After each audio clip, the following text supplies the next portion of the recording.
No ahoj Petře, zdravím tě. Dobré ráno z Antwerp. Tak určitě, my jsme tady přijeli udělat nějaký ten úspěch pro to české tancování a věřím, když budeme mít trošku štěstíčka, že se to povede a že nějakou tu placku určitě přivezeme.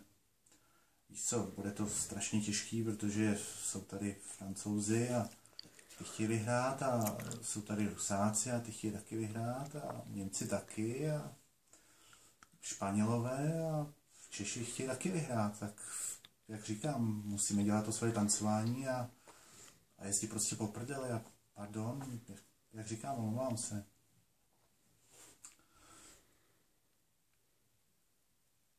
Tak určitě, já jsem rád, že my tady jsme jako žádný velký hvězdy a jsou tady nový páry a jsou tady dobrý páry a jsou tady mladý páry, jsou tady mladíci a mladěsové a mládkové a jsme tu kvůli tanci a všechno vlastně začíná od nuly, teoreticky teda.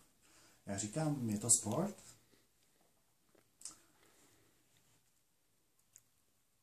Tak určitě, tak ty zranění a ty nemoci k tomu sportu patří, víš co. My jsme se jako připravovali a jsme připraveni tak, jak jsme připravení a fyzičku to už nemělo cenu řešit, takže jsme spíš řešili psychičku a s trénem jsme zkusili nějaký variace a kombinace a uvidíme, no.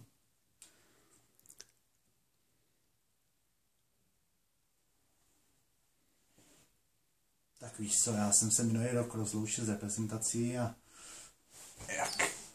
jak říkám, nikdy neříkej nikdy a jsem tady zpátky a je to pro mě čest a vždycky to bylo pro mě to nejvíc jako reprezentovat a uvidíme, no. Takže zdravíme do Čech a držte nám všem palce.